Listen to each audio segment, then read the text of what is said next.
ในคลิปนี้นะผมอยากพาทุกคนมาพร้อมกับผมนะครับไม่ใช่เพื่อไปเที่ยวแล้วก็ไม่ใช่เพื่อมาเล่นสกีนะครับแต่มาเพื่อสังเกตผมใช้ชีวิตที่ประเทศสวิตเซอร์แลนด์มาจะ18 ปีแล้วนะครับสิ่งหนึ่งที่ผมได้เรียนรู้มากที่สุดไม่ใช่ภาษาไม่ใช่วัฒนธรรมแต่คือการสังเกตชีวิตรอบตัว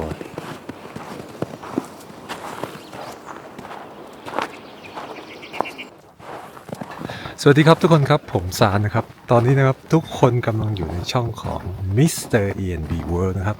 เริ่มโดยปี 2026 เป็นการทำคลิปแรกของปีเลยนะครับของผมนะครับหลังจากที่ห่างหายไปนาน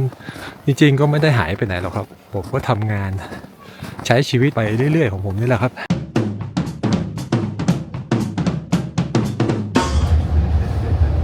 วันนี้ผมกำลังเดินทางจากเมืองอาเราไปยังหมู่บ้านเล็กๆบนภูเขาที่ชื่อว่ากิชปอนการเดินทางไปกิชปอนไม่ได้ยากแต่มันต้องตั้งใจจากอาเรานั่งรถไฟไปยังสตาเดนซัสแล้วเปลี่ยนเป็นกระเช้าขึ้นเขากระเช้านี้จะพาเราขึ้นไปที่ความสูง 1,893 เมตรทุกครั้งที่ผมนั่งกระเช้าผมจะรู้สึกเหมือนกำลังวางโลกเดิมไว้ข้างล่างยิ่งสูงขึ้นเสียงยิ่งเงียบและหัวใจยิ่งชัดขึ้นใ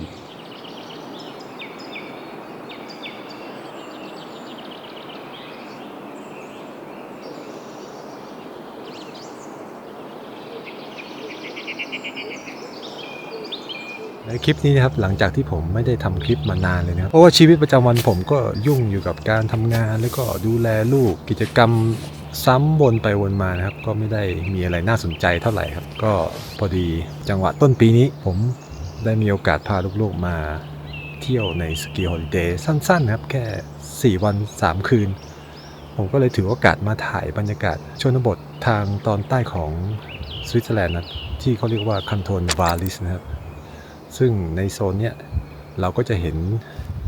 คาแรคเตอร์ของประเทศสวิตเซอร์แลนด์แบบชัดเจนมากๆนะครับ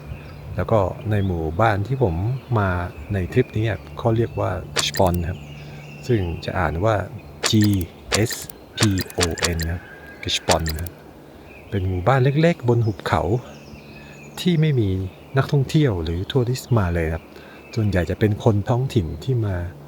เล่นสกีมาพักผ่อนเป็นอะไรที่แบบชิลมากๆเลยครับเดี๋ยวผมพาไปดูบรรยากาศของหมู่บ้านแล้วก็บ้านที่ผมพักเป็นยังไงครับ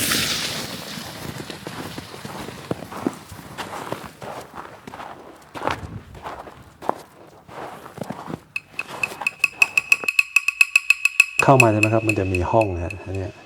ส่วนเนี้ยทุกคนมาดูนะนี่เป็นห้องนอนบ้านนี้นะผมว่ามันเป็นบ้านที่สำหรับบ้านพักตากอากาศของคนสวิตจริงๆนะครับบ้านหลังนี้นะครับผมว่าเจ้าของเดิมรุ่นปู่ย่าตายายเขาคงจะอยู่ที่นี่แหละแล้วเข้ามารีโนเวทใหม่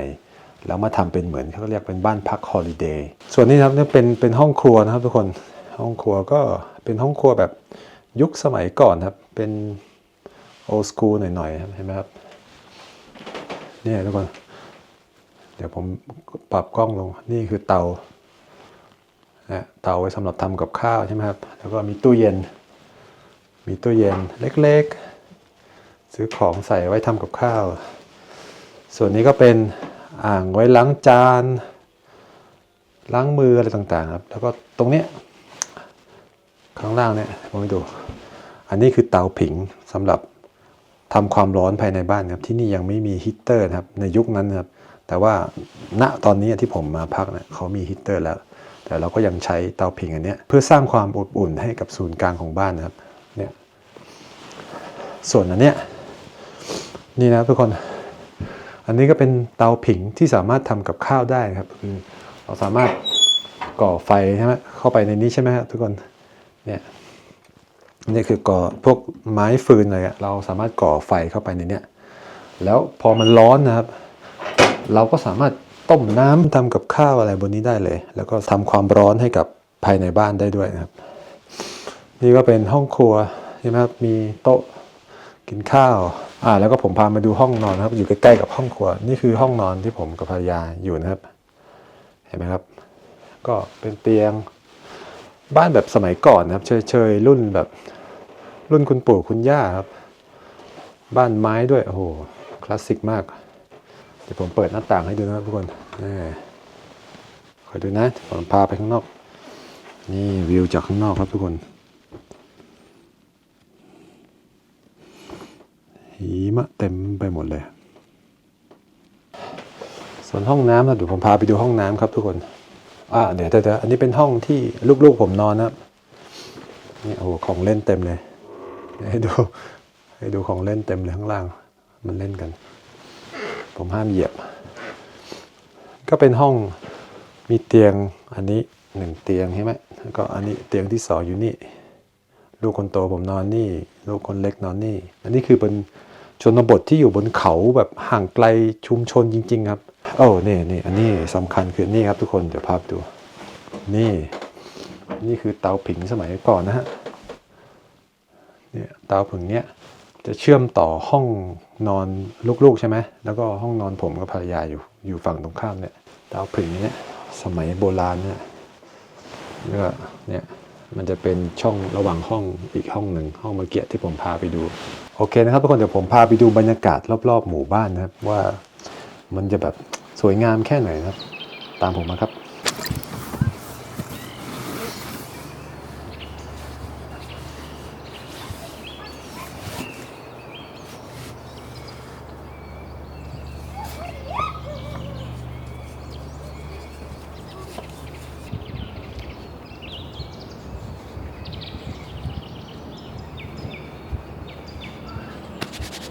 กิชปอนเป็นหมู่บ้านเล็กมากไม่มีร้านหรูไม่มีถนนใหญ่มีแต่บ้านไม้เก่าบางหลังอายุเกิน100 ปีหลายหลังถูกปรับปรุงโดยลูกหลานของเจ้าของเดิมให้กลายเป็นบ้านพักตากอากาศสิ่งที่ผมสังเกตเสมอคือเขาไม่ได้สร้างบ้านให้ใหญ่ขึ้นแต่ทำมันให้พอดีขึ้นพอดีกับชีวิตพอดีกับการดูแลพอดีกับหัวใจผมชอบสังเกตอาจเป็นเพราะตอนเรียนศิลปะผมต้องฝึกมองสิ่งเล็กๆรอบตัวฝึกมองแสงฝึกมองเงาฝึกมองพื้นผิวแล้วก็รายละเอียดต่างๆพอย้ายมาใช้ชีวิตในต่างแดนการสังเกตกลายเป็นทักษะที่จำเป็นในช่วงแรกผมฟังไม่เข้าใจผมพูดไม่คล่องผมเลยต้องดูมากขึ้นดูว่าเขาใช้ชีวิตยังไงดูว่าเขาคิดยังไงและผมค้นพบว่ามนุษย์ไม่ว่าอยู่ที่ไหนเชื้อชาติไหนวัฒนธรรมไหนต่างมีพื้นฐานจิตใจที่ดีเหมือนกันถ้าชีวิตเขามีความสมดุล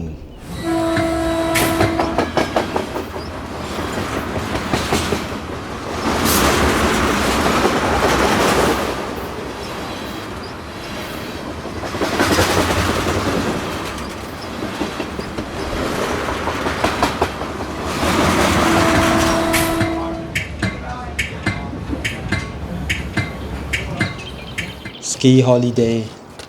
สำหรับคนสวิตไม่ใช่เรื่องฟุ่มเฟือยแต่เป็นส่วนหนึ่งของชีวิตหลายครอบครัวจะวางแผนกันข้ามปี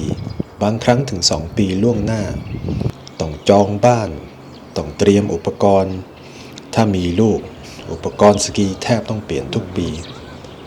มันเป็นทริปที่เหนื่อยมากๆและมีค่าใช้จ่ายสูง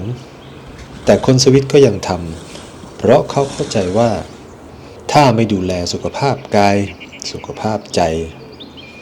เงินที่มีก็ไม่มีความหมาย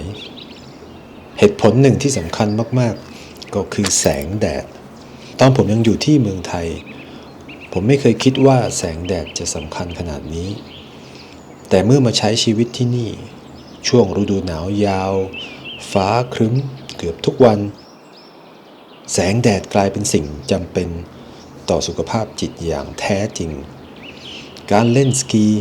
การเดินป่าการเข้าซาวน่า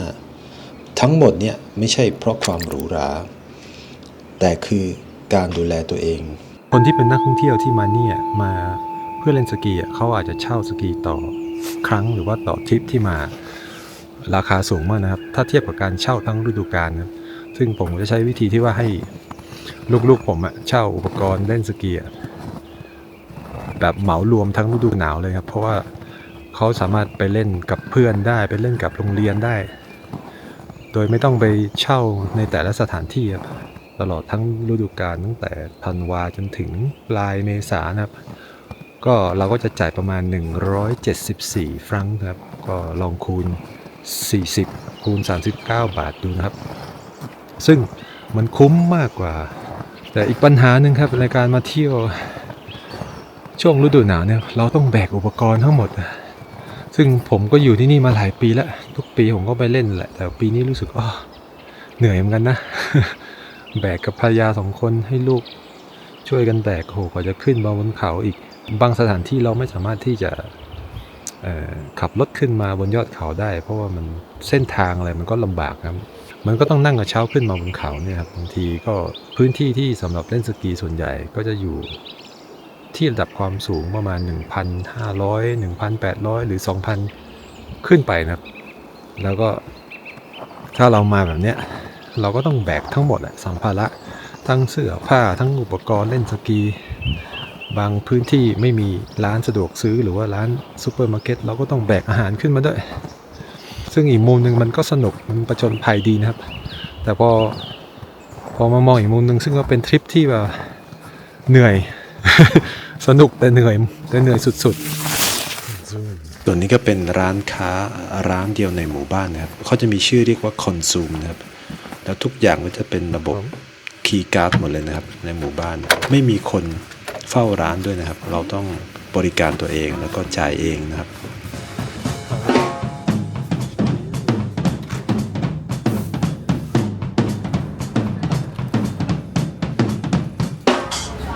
การ์ดใบนี้เราสามารถใช้พอเราเลือกของเสร็จเรียบร้อยแล้วก็ใช้การ์ดใบนี้นะครับแปะลงไปแล้วก็สามารถคีย์ราคาโดยเราต้องทำเองหมดทุกอย่างเลยนะครับ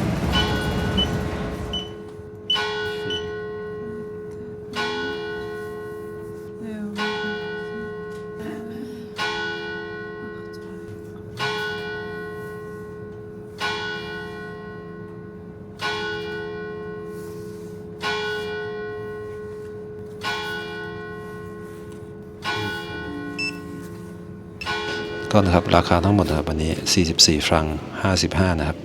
ประมาณ 1,811 บาทอาหารเราก็จะทำอะไรแบบง่ายๆนะครับขนมปังกินกับชีสเพราะว่าราคาที่นี่ก็ค่อนข้างสูงนะครับทุกคนเอาพอประทังชีวิตไปได้นะครับบางทีก็มีไข่ต้มบางทีก็เป็นพวกผักดองมันฝรั่งง่ายๆครับ